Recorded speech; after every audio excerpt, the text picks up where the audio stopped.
Katie's the author of Fuck Toxic Spirituality, with an asterisk with the US, a book that challenges the pitfalls of modern spiritual practices and emphasizes authentic healing. It's certainly hard to go into a bookshop these days without shelves and shelves of spirituality and self healing and self help books, none of which are necessarily good, bad, or indifferent, but it's very hard to know which is good and which isn't. Through her work, she empowers individuals to reclaim their wholeness and live with clarity, compassion, and most importantly, I think, purpose. You do a lot of good stuff. So thank you so much for joining us today. I think the place I have to start with really is just to take you back a little bit. So what was your early life like, your sort of formative years? Can you sort of draw a link from the person you were in your sort of teens to the psychologist and sort of healer that you are today?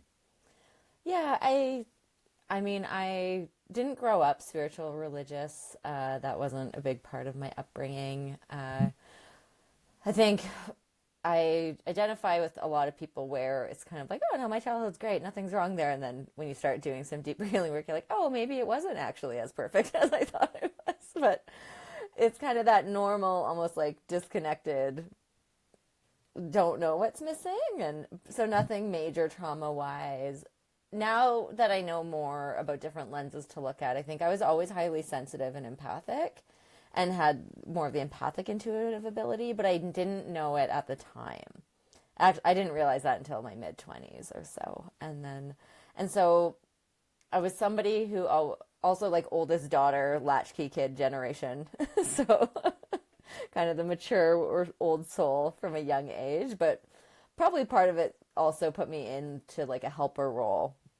And that's been part of my own healing is like still doing this work, but not necessarily having it come from a childhood more trauma response, but not quite in that way. So, but I think there's a lot of things where that empathic ability impacted me a lot of ways that I didn't realize. So I always really sensitive to energy, really attuned to what was going on for other people, very concerned, and it was easy for me to focus on like what does other people need and not be necessarily aware of my own feelings or self. And and now I know more of like, oh, some of that was actually an intuitive ability. Like I process that differently than the majority of the population. So I've learned to, and I help people with that of how to not, maybe be aware if you're sensitive that people are going through things, but build more of your own bubble to see like how much of this is appropriate for you to take on. Yeah. So did something happen in your mid 20s that you almost led you to put a name to this, or how did it sort of manifest? You thought, Yeah, no, so early, like I was drawn to psychology early on. I think yeah, I was always interested in people, always like wanted to help. People would be drawn to me and tell me a lot of things that they didn't tell other people. But I didn't necessarily know what to do with that when I was mhm, younger. And early in the field, I found that there was so much training on like conscious mind approaches and, identifying those automatic thoughts, yeah, how do you feel when you believe those, trying to change them, and a lot of conscious mind and kind of surface level approaches. But I really felt something was missing in that. And I ended up I was pretty burnt out early in the field. And I got a one way ticket to India and ended up staying in India and Nepal for 9 months about.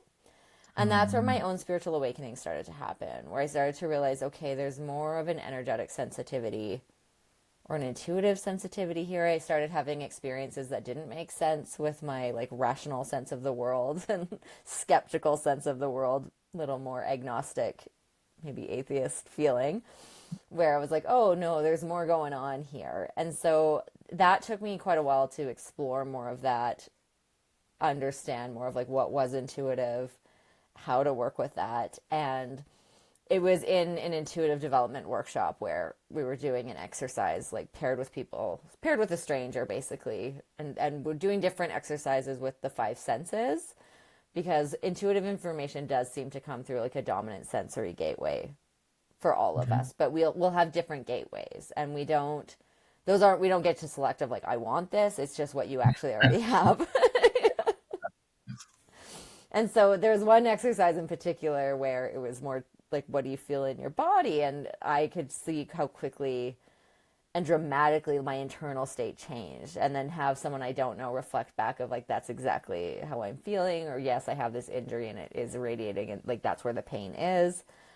So that was a real light bulb moment where I was like, how long has this been like, this is real? How long has this been happening? Like, but it took me a while to figure out, how do I actually work with this then? So how do I get better at recognizing when I'm taking on things that aren't mine? And how do I Mm. get better at not doing that? And it took a while of more deeper work, like belief system and childhood work, for me to not take it on that way. So it's not my dominant ability anymore, but I consciously worked with it because empathic ability is one where I'm like, I wouldn't recommend people choose that if they have a choice. Like, it's a tough one Yeah, because we can just take on so much, like a little energy sponge, and the world's not always in the best state. it's not. So it's slightly off topic, but how was Nepal? And the reason I asked is that there's a program out of the UK at the moment where teams of people are trying to go across the world from China to Mm-hmm. southern India, Mm-hmm. and they've just gone through Nepal. They've spent a week in Nepal, and obviously television can edit anything, but it looked amazing. Mm-hmm. And obviously, you stayed there for 9 months. What was it like? Nepal was a few months. It was 9 months between both.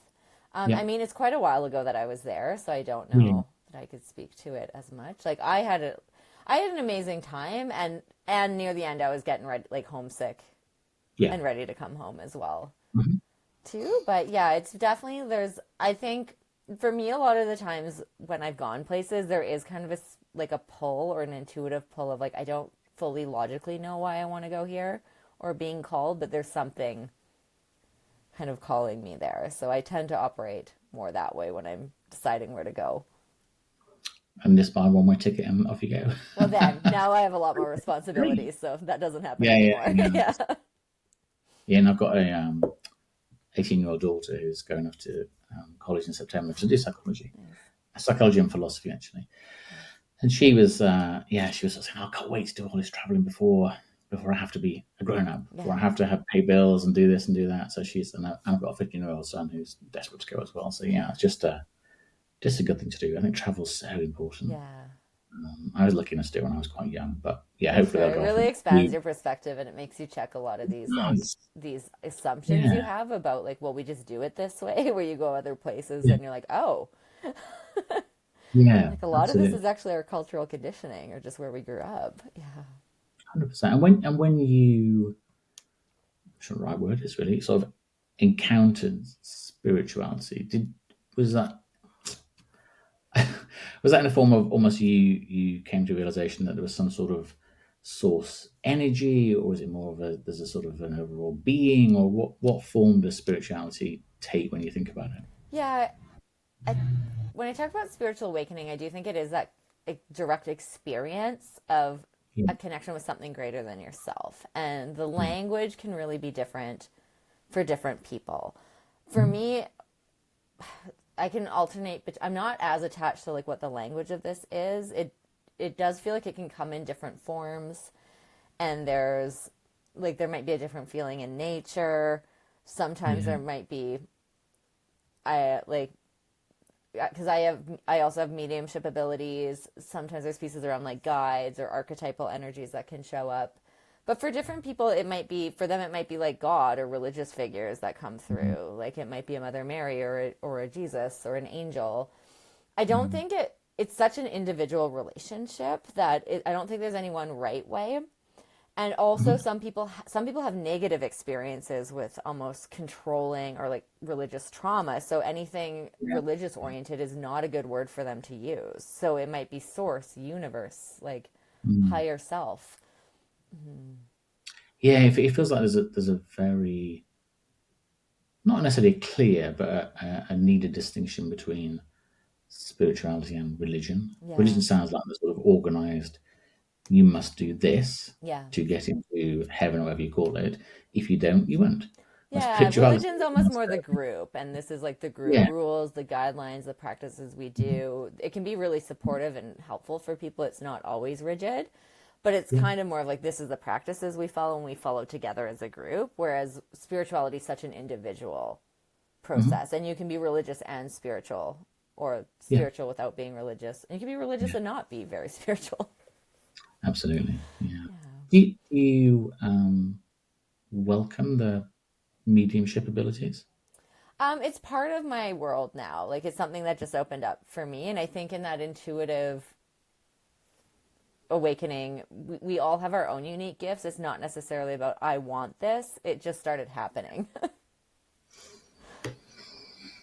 And it wasn't something I even believed in before that. But I've had enough evidence of, like, I've had enough feedback about things, like messages that have come through in that, where I know there's no way my logical mind would have had any of those details or been able to make that up. So it did start to open up my more scientific brain to say, like, well, where, like, what is this about then, or how could this be possible? Yeah, Yeah. yeah. I think hopefully a lot of people recognise there are a huge amount of things out there that we can't explain, Mm-hmm. and Yeah. and accept that really. I think one of the things, I guess, spirituality and perhaps even more so almost understanding who we are, both mentally, physically, is really about an intimate connection with ourselves. And I just wondered how do you define intimacy in terms of the requirements that intimacy brings for personal growth, for relationship growth, for all of those different things. Yeah. I think one of the core themes of my work is that I think human beings, we're very like we're complex beings. We're very multi-layered. So in kind of this age of social media and attention Mm. spans getting even shorter, there's a lot of little snippets of things that can be helpful for people, but they're Yeah. often very surface level and not very Mm. multifaceted or multidimensional in terms of we all have these multiple layers of things, so there can be different perspectives that are helpful to understand ourselves. And I think the even starting point is almost more of, okay, there's us looking at the external world and reacting, like what's happening out there, but also how aware are we and able are we to turn in and be like, what's happening inside of us as well in reaction to the outside world? Because without awareness, it's always just like, oh, they said this or looked at me, so they made me do this. Or like, Mhm. I'm completely justified in this feeling erection because of you. and Yeah. and when we can start to look inside to be like, oh, what is this stirring up for me? Or what is this reminding me of? How old or young is this? Like, what might this be caused by, or why? Where is this old emotion? Mm. What was it about their look or this personality or this situation that like brought this wave up for me? We can understand ourselves at a deeper level. And in terms of intimacy, I think the more we keep exploring ourselves, I'll almost use the metaphor of like digging a pool in the backyard for people. Of like, if we haven't done any of that work and there's no awareness at all and there's no self Yeah. reflection, it's like there's a little kiddie pool sitting on the surface. And you can bring that kiddie pool to another person and be like, here's all my, like, I'm sharing everything with you, but that's all Yeah. you have to share. So the more deeper you can go, it's like then you're building a deeper swim, like a deeper pool that's below ground. The deeper you can go within yourself, it's like then you can actually meet another person and you have more Mhm. depth to bring. Mm. And we're looking for different things, like depending on our Yeah. depth, we're wanting a different level of depth in our personal relationships, romantic relationships. And some people don't Mm. want that level of depth. Like that level of depth can be challenging. It can, yeah. Mm-hmm. And I want to ask you something in a minute. I'm just made note of it, but just going back to the exploring ourselves. Do you subscribe to the notion that we sort of carry trauma with us from our parents or our grandparents that we sort of Mm-hmm. inherit? Yeah, Yeah, that's a yeah, word, isn't it? I'm sorry. yeah. It sounded really weird. Inherit Mm-hmm. some of the Yeah, challenges that other people have been through. yeah. Okay. Definitely. There's epigenetic research that supports that. Like the scientific community is moving more and more towards like there is evidence that shows that.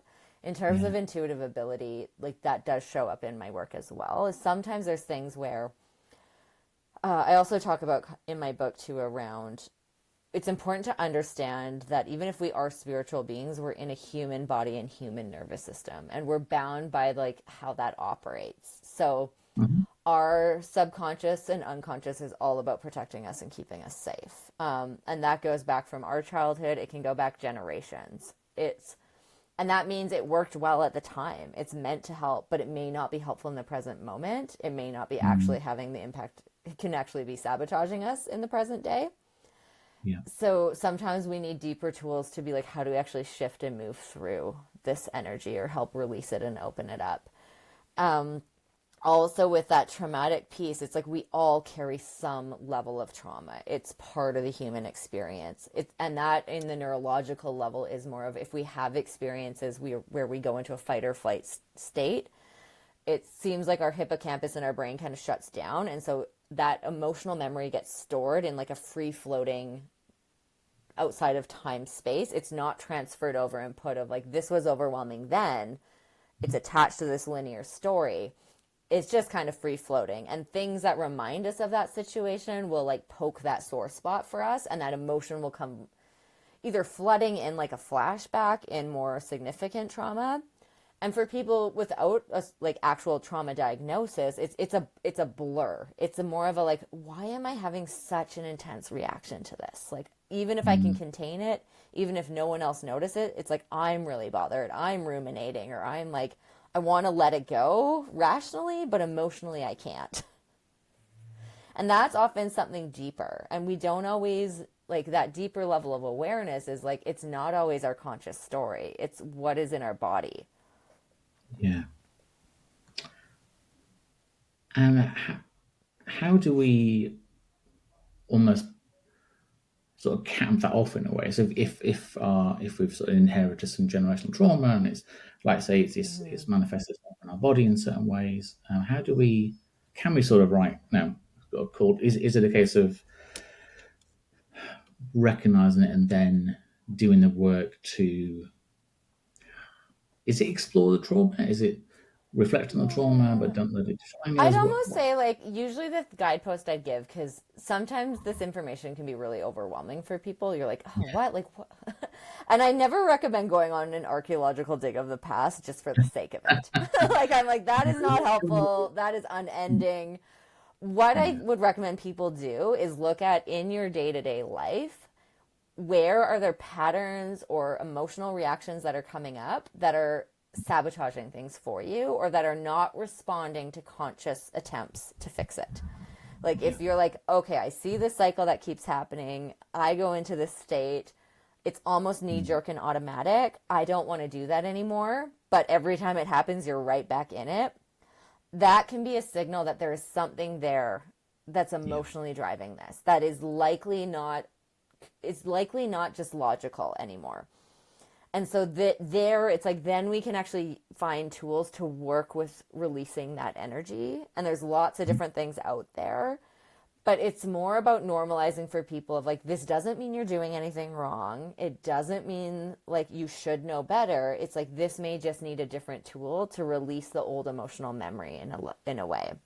And we're never Mm. going to be totally free of that, but No. when we can even be aware of it, that's the first step, because then we can say, okay, do I get like do some therapy? Is there tools I already have? Is it even just Mm. sitting with this feeling and feel like letting myself feel it? If I can do that without going into fight or flight, that can help us release some of that energy where it's like it may make it easier for us to actually respond differently. Or because if an emotional memory is the distress of it is like 7 to 10 out of 10 in intensity, it just takes over. It's in a second. We're like in a cycle and we don't have conscious control Mm. anymore. It must sometimes be hard because if you yeah if you have recognized the trauma, then I guess there's the maybe almost slight hesitation that your body or mind's prompting upon you about almost not exploring it too deep in case you get sort of stuck in the trauma. And the reason I bring that up is because so my dad died about Mm. 5 weeks ago, Yeah. and mum died 18 months ago, and I haven't grieved rise with them. I love them Mm-hmm. totally, and it wasn't any. We had no issues with our relationship, whatever, and loved them. I'm almost at that something in me sort of saying it's if you let the grief in, you're not going to get out of it. Mm. And I sometimes feel that's maybe the same with trauma, that if you, a bit like you said, with you don't have to go, it's there, I've seen it, okay, you don't have to go completely into every single nuance of it. Otherwise, Mm-hmm. if you dig in that hole, that archaeological hole, it's hard to get out of it again. And is that sometimes what comes with Yeah, well, trauma? and I think there's a piece of it needs to be productive. So that's where I say the limitation is like, are we going into dysregulation? Are we going into a fight or flight overwhelming state? Because if we're going in there, we're re traumatizing, we're not helping. So it really Mm. depends on what is the level of trauma someone has and how intense is it. Like sometimes people may need medication and like other things stabilized first before even touching that work. There can be a Mm. lot of work building up to even go in there and touch it, like a lot of grounding and containment and safety building work before you even get into trauma processing. So it's really a case by case basis. So definitely it's not just like go into this and if it's distressing, like push through Yeah. it. There needs to be a window of tolerance in that distress. Otherwise you can do more harm. Mm. I think there's also the piece, some of it, there can be a trauma level. And with the grief and the difficult emotions, that is one of the most common things for people is like, if I feel this, I'm going to, like, will I ever get out of it? Yeah. And and grief is an interesting one because it's such a, everybody has their own process with it and there's no right or wrong way. So sometimes there's just being, and sometimes our brain seems to have like a default safety mechanism where there's some things where we may not really feel it a lot if it's not the right time to, or if we don't have the resources we need and we need to just get through it, there can be a bit of a shock. And so sometimes we may not feel it right away, but we might feel it more later, or it may come up and hit us at unexpected times, and that's normal. And yeah, and even for, but if there's a sense of like I feel like I am avoiding this or it wants to come to the surface, it can be even just being like, can I give myself 5 or 10 minutes where I let myself think about it and then I pull myself back out and do something else? Because we kind of want, with difficult emotions, we don't want to get stuck in them and have them override everything, but the way out of them is actually to feel them, because otherwise they are kind of piling up. We're kind of putting them in the basement of the subconscious. And if Yeah. we Yeah. do that for too much for too long, it's like then it can start spilling out in other ways that are problematic. Mm. So it's a little bit like you were saying at the beginning about to empaths sort of taking on the sort of feelings and emotions of others. And I think for, not this all about me, sorry, I don't know why I got into this, but just as an example. So for me, it's very much about okay, I've got to make sure everybody else is okay and that I'm giving my children, Yeah. my dad's brother, my sister, giving everybody else their space to grieve and making sure they're okay and checking on them, are you Mm-hmm. okay, and messaging them and seeing all that sort of stuff. It's almost that Mm-hmm. yeah, it's that sort of practical. Well, I'll make sure everybody else is okay, Yeah. because that almost allows that thing to stay in the basement a little bit. Does that Mm-hmm. make sense?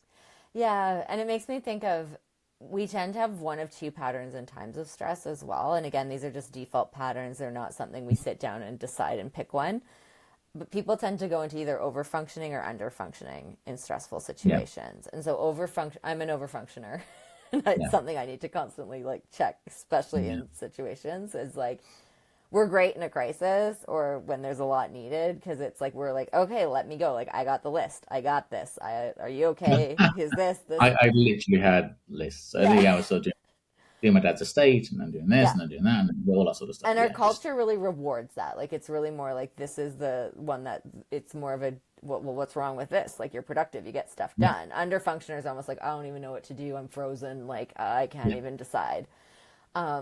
But the challenge for overfunctioners is like we can kind of subconsciously use it as a way to avoid our own feelings and just keep so busy that we're not actually processing ourselves. So the challenge there is being like, okay, I've got enough handled, and where can I actually take space that I actually just I have to feel this, because logic can't fix it. Like busyness doing will not actually, we actually have to just sit with the emotion and have our space to feel what we're feeling and move through it. And then because it's not about feeling our feelings all the time. Like it's a good adult skill to be able to notice it and be like, this like middle of work is not the time. Like with my little kid is not the time. Like I need to park it, But if we're too good at compartmentalizing it, we can be like, yeah, let's just leave it over there. And the danger is like if you shove a closet too full and open that door, it may just spill out when Yeah. we're not wanting it to. Yeah. Yeah, it's quite annoying. You can't logic your way out of this, I really. know, I know. Yeah, I guess that's not what our bodies think to us. So, when you obviously your primary study was in traditional Western psychology, and then you explored, which I think is one of the huge benefits of traveling, explored how different cultures, communities, how they handle trauma. Did you find a big difference? Yeah, and I mean, I did after the spiritual awakening and exploring things. I did a lot more training. So I have my early training was very Western based, but I've done many intensive trainings after like post grad and post licensure around trauma processing, somatics, transpersonal psychology. So it's all still evidence based, but it's a lot more specialized in terms of Yeah. evidence based to because you can't just bring in whatever as a registered professional. There needs to be some kind of theoretical model Okay. and evidence base around it. So now I have a lot more, like I've spent more time training in those than my early training now. But again, I think it is that piece of a lot of Western mental health can be just so conscious, like just treating the brain and conscious mind of like, let's just work with conscious thoughts and make a plan, Yeah. that it's not working with the whole system. And some of the stuff that's like, some of this isn't even about what our conscious mind. It's getting in the way. Like we I mean, need to so feel many it. We people, need to move through it. Like we need to connect, like safe yeah, connection. Yeah. and so many people, even if they haven't necessarily made the connection, in times of stress or whatever, they carry I carry it in my gut. People Mm, carry it in their shoulders, in their yeah. gut, in their wherever. So that's an emotion that you're physically carrying in your Yeah. body. So yes, Yeah. talking about things, emitting them, going through them in the mind is fabulous to respect them, acknowledge them, whatever. But Mm-hmm. they have to work on the somatic element Yeah. and move it through the body. No, Yeah. I totally agree, and I hope more people are starting to recognise that. I think it But is. it's It like is innate. coming more and more. Yeah. Hmm. What was it that compelled you to write the book, and why Yeah. the title? So the book was, I mean, because I do a lot of work with spiritual awakening and I have the mental health side of it too, there's just so many conversations I've had with like hundreds, if not thousands of people by now that are like in the privacy of their therapy office. There's no individual case studies or any confidential information in that, but there was just so many themes that kept coming up over and over again where I was getting kind of like frustrated with some of the information out there or some of what people were struggling with in certain spiritual paths or communities. Yeah, And I found myself saying over and over again, it's like, well, how would you know? There's no guidebook on this. Like, yeah, Western psychology doesn't really have a good grip on spiritual abilities or where to put those. A lot of it is medical model, or there's fear of is this going to be misdiagnosed as like psychosis or a break with reality? yeah, And that's not always what's happening. On the flip side of it, like when you just Google spiritual symptoms, spiritual awakening, some of these types of experiences, the people you do get speaking very publicly about it, there's such a range of who's saying what, and like some stuff seems pretty helpful, and there's some really good people in those spaces or helpful advice, and there's some stuff that is so out there and so like, what the actual are they doing? And yeah, I've seen the damage that that can do for people. And some of it's really just well meaning and not really thinking things through on a deeper level, where it can be this more social, like toxic positivity or like going too far into like, well, we're spirit. So like, you better not take medication because you're not spiritual now. Or like, well, your soul signed up for this, and it's like, no, we still need to feel the hard emotions even if we've got our own guides telling us our soul signed up for this. And you're like, I know, I'm still really sad and grieving and mad, and I need both of these. mhm, So there's like well meaning, and then there's this piece of when you get into leaders and working with somebody, sometimes you can have a lot of ego and shadow dynamics that are going on that can be problematic, and some of it can even be very dangerous where it's like these are manipulative personality types in spiritual spaces. And because you can I made that mistake early on of like mistaking, okay, if you have these abilities and you're speaking this language and you're saying all these like lovely things, like there's a higher chance of trusting somebody, where it's like they may not actually be very trustworthy at all, and they could be dangerous. And so that, like, the effort was really in response to that of like, I want people to be able to get this information in an accessible way, in affordable ways, so like they can have some kind of checkpoint if they're on their own path, to be checking in and be seeing like, is this a safe place for me, is this a safe person. There's a difference between this isn't the right person for me versus like, this is a like dangerous person that I wouldn't want anybody working with. Yeah, it's hard, isn't it? Because I guess people sort of maybe have tried different things and it hasn't worked for them, and they become more and more esoteric with the way they look for support and things, and it's yeah, it's a challenge really. What you mentioned there about shadow dynamics, and it's funny. I read the words yesterday about shadow work and things. What does that mean? Yeah, so it's kind of like, again, that self-awareness of like, what is in the basement of the subconscious or unconscious. Like, are Okay. you aware of your own stuff coming up? And I'm not saying regulated professionals are safe 100%. Like, a lot of we have an ethical body. There's more safety in place, there's more training. There are still people who violate that, unfortunately. But when you get into unregulated spaces, it's like there's no standards there. So people need to be a lot more discerning as a consumer and as someone who's looking for support, to see like, okay, who's actually going to be credible or helpful here. Because I've Mm, seen people get financially like exploited or guilted, or have these power imbalance relationships where they're going to someone for help and guidance, and they end up getting taken advantage of, or even traumatized or abused. And so that was the real like, F this. I want people to know, like, to see this early on and to be like, is this what's going on here? It's a small mm. percentage, but it's like that type of personality is out there in every area. And it Yeah, can be in absolutely. spiritual areas too. Mm. Yeah, one of my I'm not sure in the UK we call it like a hobby horse, or one of the things that I really frustrates me is that we to step back. I guess we have an amazing ability now to be able to connect with anyone, pretty much anyone in the world. If you're Mm-hmm. in Canada, I'm in the UK, we're talking quite freely. I can see you can see Mm-hmm. me, and we have a dialogue. So digital communication, social media, all those things, Mm-hmm. they're amazing. None of which was around when I was my Mm-hmm. kid's age. And so I was honestly, on one hand, we've got this amazing ability to be able to communicate. But then on the other hand, the research suggests that loneliness is a greater issue than it has been Mm-hmm. previously. People struggle to have intimate relationships, sort of, Mm-hmm. face to face, because they're so used to connecting digitally. And yeah, as you said, people can put something onto TikTok or Instagram, Mm-hmm. whatever, and with a lovely backdrop that looks very spiritual, whatever that Mm-hmm. means, and then profess to be, yeah, to put their message out there. And Mm-hmm. it's, yeah, how do we truly connect in the digital age? That is a massive question. So it's Yeah, just yeah. Well, the digital connection piece too channeling is this stuff, like, a lot of intelligent things. times it's like, time on digital things is not the same as connecting digitally. Like, we're having a conversation, we're having a human Yeah, interaction, and mhm, technology helps facilitate that. Like, that's yeah, a positive.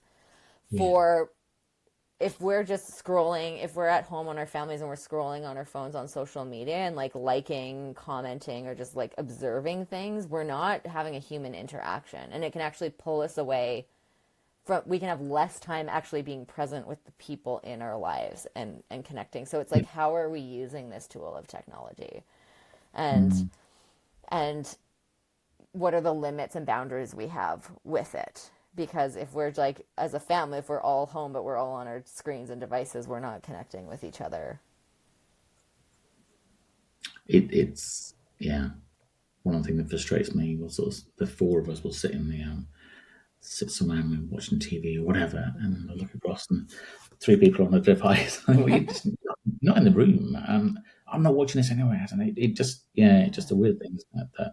And my family are pretty good actually compared to lots of people, but yeah, you have your head in a little device, and also we use it, I think, in some ways as a barrier. So if you think about a pop concert, if you think about the last pope being chosen, for goodness sake, everybody seemed to be viewing it through their phones. They weren't there. They Mm-hmm. weren't in the moment or present. They were looking at. They probably never watched that again, but they were just watching Taylor Swift through his little lens. It's like, well, you're there. You're not Mm-hmm. feeling, are you? It Yeah. just almost feels like a block for our emotions, really. But Yeah, I think it's with social media part. I mean, a lot of the mental health research find is like there's not a lot of good, like, I don't know if there's any good studies coming out, especially for teenagers or teenage girls. yeah, Again, I think it's a tool where it can, but a lot of these pieces, it's like they're billion-dollar companies. They're not neutral. They're not like, oh, we're doing this for the goodness of our heart to promote no, not humanity and everyone's mental health. It's like we're here to make money, so we want to yeah, keep you scrolling and we want to keep you engaged. And what, like, helping you feel better about yourself doesn't necessarily sell more ads and products that we're marketing to you. So especially for teenage girls, like anxiety, depression, body image issues all go up with social media yeah. use. And it's tough because a lot of times their friends are all on it. They want to be connected to their friends. So Of course. it's like, how do you have some limits with it, know what they're doing on there, talk to them about it, and also be like, they need time. It's better for their brains and mental health to not be on it all the time. Can you find other parent groups where you're like, can all of us kind of enforce some limits here? Yeah. It sort of exacerbates manyfold that sort of comparison culture we have, I guess. Yeah. I mean, if you're the only person on the street with a car, it's like, wow, I've got a car, it's amazing, isn't it? If everybody else suddenly has I've no idea, a Ferrari, Mm-hmm. and you've got a box under Ford, you feel terrible. Nothing's changed. Your car's exactly the same. Yeah. But it's same. When I was growing up, there used to be it was magazines really. So Mm-hmm. whether it's fashion magazines or whatever it was, that thin models and people were sort of, gosh, I want to look Yeah. like that. Whereas now it's blasted at you as a Yeah. guy that you've got to be shredded and cut and bulky and Mm-hmm. muscular. As a girl, you've got to be incredibly slim, but Yeah. with curvaceous hips and curvaceous boobs, and Yeah. it's very hard to not fall into that. And the challenge is, I guess, that we see images on Mm-hmm. Instagram or whatever different apps are, and we sort of have in our head, well, that's the day to day life. But it isn't at all. When They've got we're so all put up bombarded with it filters, that, all like, machine. we're so bombarded with these advertisements that that's part of the danger of it, is that we're like, oh yeah, it's unrealistic, like it doesn't influence me, so but it actually has such a significant impact. There Yeah. are studies where they've brought Western media into cultures where it didn't exist, and they'll Mhm. go from like zero eating disorders, like that does not exist in the culture, to Western rates within a year. So it's like Wow. just having that exposure, it's like it now creates this issue that is now like at the same level because you're Mm. getting bombarded with these images all day, every day, and you don't. I mean, and we're aware that it's fake, and we're aware that it's there on a conscious level. So it's almost more harmful because it just seeps in.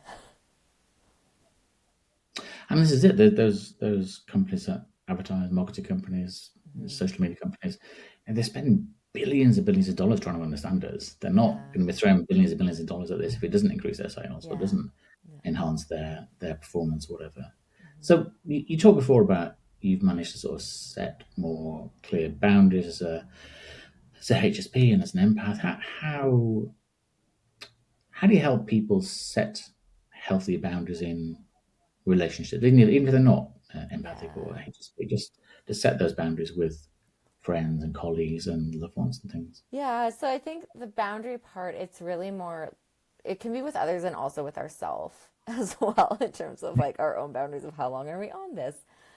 I think the first part is really helping orient people to be like, this is not about creating a wall between you and other people. It's not about being mean or harsh, but it's really being like, this is in service of love and the relationship. So, and sometimes there's an element around this may not be a boundary like with the person per se as a human being, as someone who's worthy of love and positive relationships, but it may be a boundary with the behavior that's not okay or acceptable. So Okay. sometimes there's a piece around like even just your own boundaries around your own capacity to say, if someone's like, hey, can you help me with this? You're like, normally, like, I would like to, I wish I could help you, but with everything that's on my plate, I'm not going to be okay if I do. And getting clear on what your higher order values or capacity is can be helpful to say, like, if your values are, I want to be there for my family, like I want to be there for my family, for these relationships here. It's like if some stranger comes in and is like, hey, are you available for this? And you can take the time to look back and see, like, wait, I miss a really important thing for my kid, or I'm so burnt out, Yeah. I have nothing left to give them. Like, I unfortunately have to say no at this season of life. And maybe when they're out of the nest, I'd be happy to do this. It wouldn't take away from that value. And saying no, like, we don't have to be harsh and be like, no, I'm not, like, we can say it in a really kind way. We maybe offer something else, but we kind of protect, like, we're responsible for kind of protecting our own energy level too, because we have a finite amount of energy and capacity every day. We do, and if you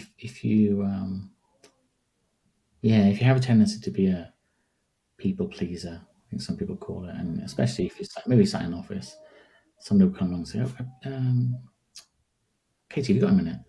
Um, and you obviously you want to say, "Yes, I literally have a minute," but I know what you're going to ask, which is going to take me hours. Yeah. So, but generally, the people pleaser say, "Yeah, I've got a minute," and then the next thing you know, you've ended up with a pile more work to do. Yeah. Um, because you've opened the door to them coming in. So you're not answering that question. Yes, I've got a minute. It's like yes, I'll do work for you, Yeah. which is hard. But like I say, it is trying to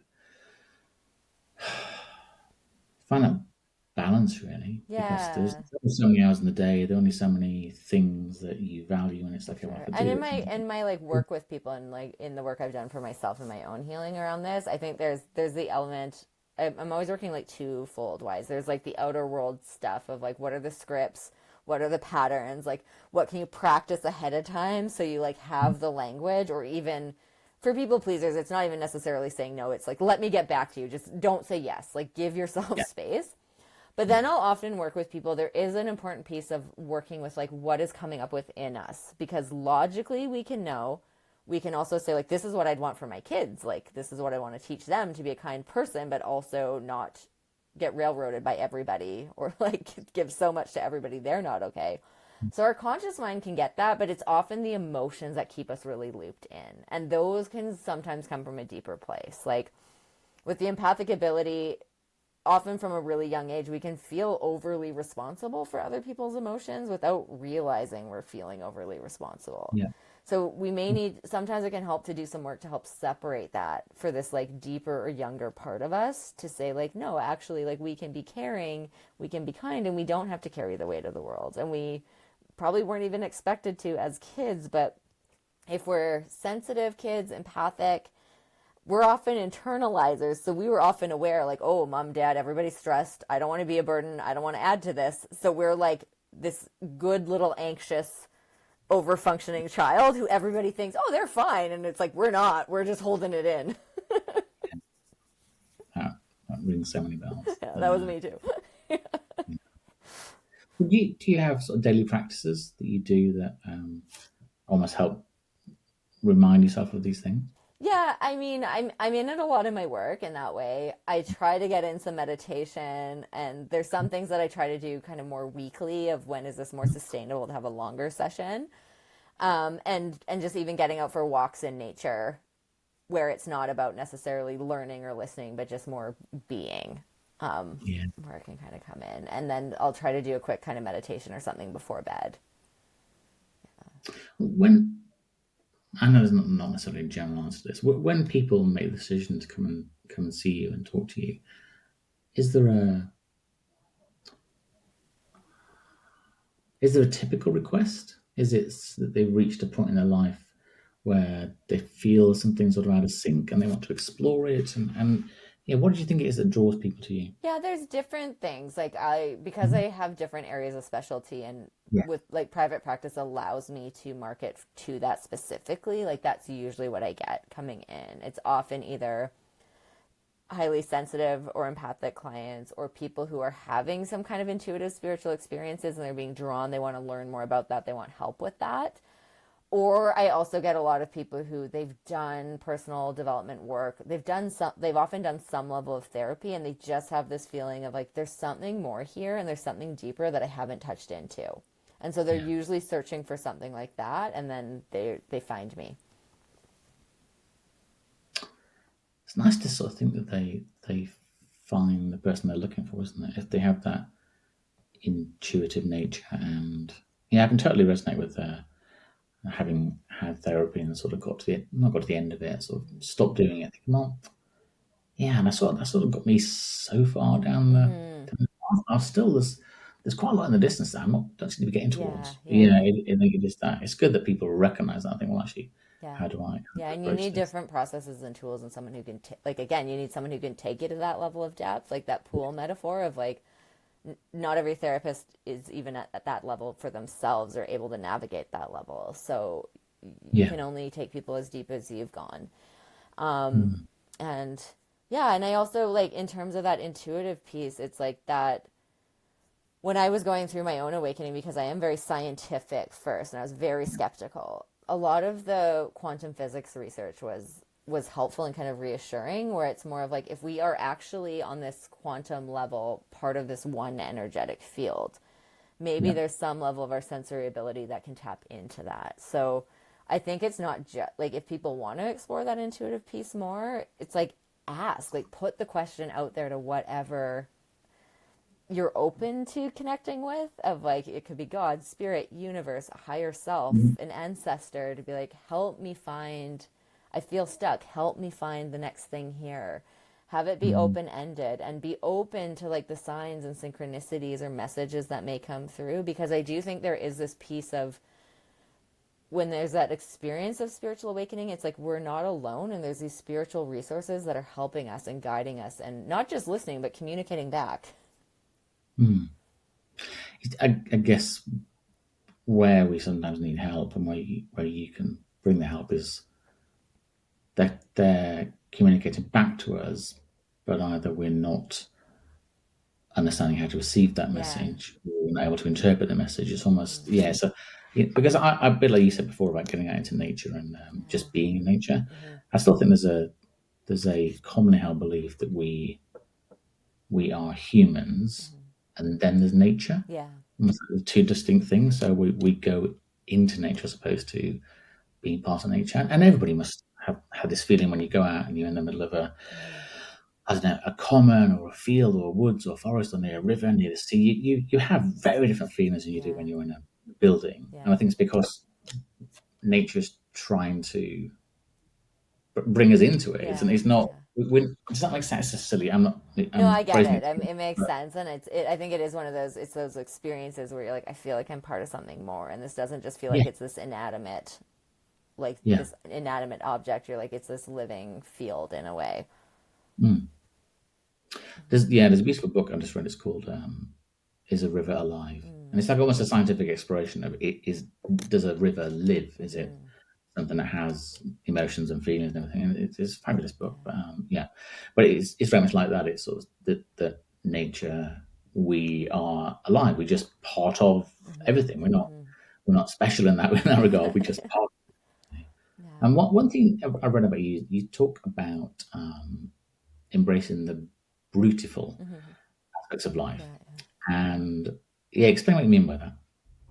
Yeah, it's like the brutal and the beautiful, and I'm not Yeah. coined that term. I think it was Glennon Doyle, or I don't know if she got it from somewhere else too. But I think there's these pieces of there can be these really beautiful, profound moments, and there's these really hard things Hmm. as well too. And oftentimes, our conscious mind wants to it wants it to be one thing or the other, like Yeah. and that's where some of the toxic spirituality or toxic positivity stuff can be of like, oh, but there's still purpose or the good things that came out of it, or like let's focus on this versus I think it's more about actually how do we expand our capacity to be in all of it and be in the truth of like what are we experiencing in the moment, again, not getting stuck or bogged down in places that aren't good to live forever, Yeah. but being able to actually like feel the heartbreak, the hard things, like to be present to that, to have safe space for that can like open up our capacity Hmm. for also the joy, the goodness, the beautiful. Mm. Yeah, I think of that. There's a mountain in Wales called Snowdon Mountain. For people that have real mountains, I think what we're talking about. But it's a 4 or 5 hour, Mm-hmm. very very steep Mm-hmm. walk, if you like. But it also has a train to the top. Mm-hmm. And I always think, gosh, whenever I've walked up there And halfway through, I thought, oh, why am I walking up there? I'm exhausted. It's tiring. It's taking me 5 hours, whatever. When I get to the top, the view and experience is very, very different than from the time when I've got the train to the top. Even though it's the same view when I get Yeah. there, because I've almost had to go through. It's not brutal, but Yeah. I've Yeah. had to go through that tiring. I didn't need to do this. It's harder than it needs to be. But when I get there, I've almost paid my dues to be able to enjoy it properly, as opposed to I've got the train there. I've had a look. Yeah, okay, go back down again. Yeah. It feels very different. And it's yeah. So you can have different experiences for the same end results, and feel very, very different about them. It's like cooking a beautiful meal from scratch and buying a ready meal, I guess. Yeah. It's yeah, one feels like you've engaged with it more than the other one. So what? I'm not sure whether you do this, but do you set goals or have a vision for the future? What do you want to do with your work? And Yeah, I mean, definitely I think there's a time and place for like logical goal setting, and there's goals I have. I think in terms of those bigger things, like even where I am now, like having the practice I have now, the book, um, speaking on podcasts, like this is intuitive guidance leading it. Like it was very, I kept getting more nudge feeling intuitive messages around like doing the work I do, yeah, even just launching my private practice in the first place. I didn't know logically if there'd be any market for it, if people would want this type of work. Like I had a plan. I also had my backup plan by this time, and when I'm out of money, I guess I go back and work in community mental health, and I didn't know how it was going to go. I'm not back in community mental health, so there was a yeah, need for it.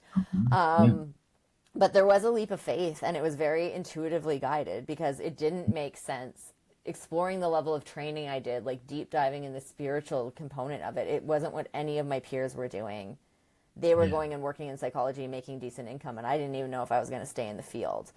And so I think there is this like, for me there's been this intuitive guidance leading it, and the book I've just kept getting, I get more and more in the last few years around like this type of information needs to be available for more yeah, people, and I do feel like a soul calling, but I don't know what that looks like. That's part of the unknown, is like intuitive information doesn't give us like, here's your 5-year plan and now do all these steps. Like our rational mind's really good at that, and our yeah, rational mind wants it to give it to it that way. But I've learned to trust of like, okay, if I'm getting this really strong calling, it has to be within a rational window of tolerance for me. Like I'm also a parent. It's not like I'm like, okay, I'm just gonna quit everything I'm doing and I don't know. I'm like, I'm yeah, gonna move in this direction. I'm gonna meditate more, sit with this, ask for guidance, do the one next thing, and kind of trust the journey is gonna reveal itself over time. And that's where you're open to, like, I'm open to what might come, but I do feel it's more,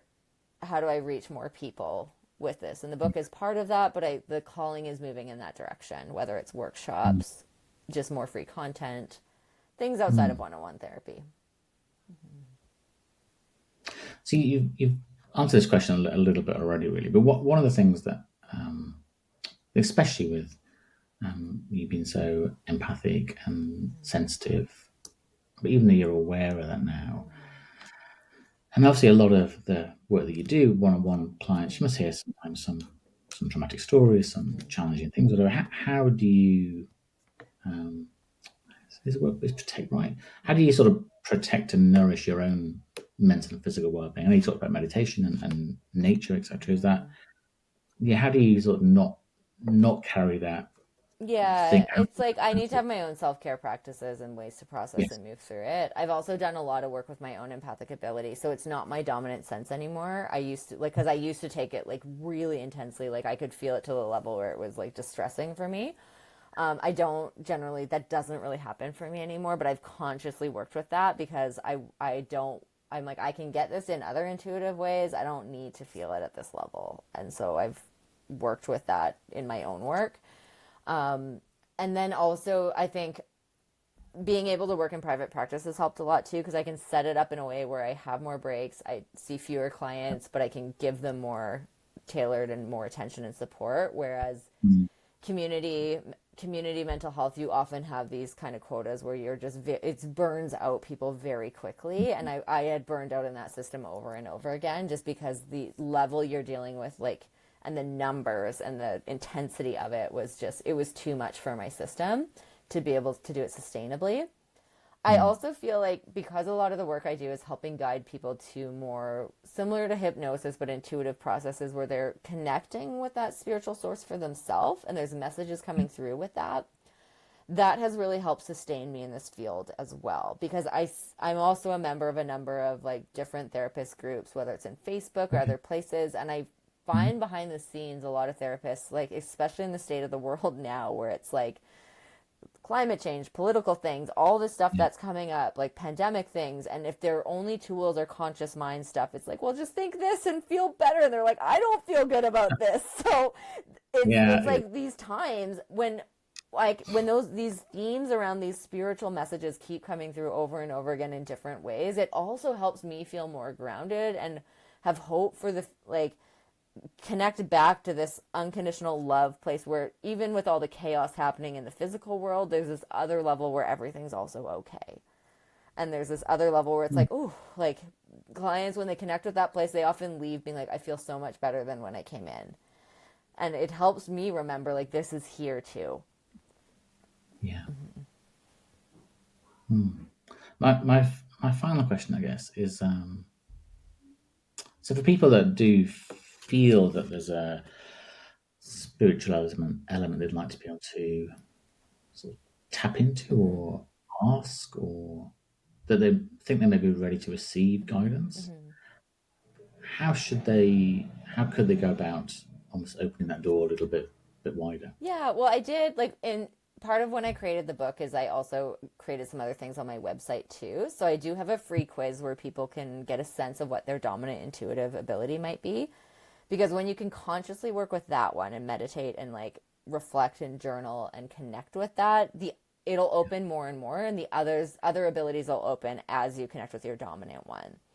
And when people go on that too, I also created a free 6 week like deepen your intuition challenge. So it'll send out some PDFs, some things of like something to do each week to keep opening that up. And that's all for free because I wanted it to be accessible to anybody. I'll put all the links in the notes to the website and the materials and things. And yeah, thank you for creating those for people because you don't have to give them away. So it's nice to sort of almost have that. Yeah, if you want to spread the word, I guess it's make it open to everybody. Mm-hmm. Just a huge thank you. Yeah, you had some really great answers there. Just fascinated by yeah, what would happen if you'd just stuck with community medicine and done that. But I guess it never felt like the right thing for you to do. So you followed what was laid out for you, I guess. And that's a lot of people do that. Mm-hmm. So that's thank you. Yeah, thank you so much.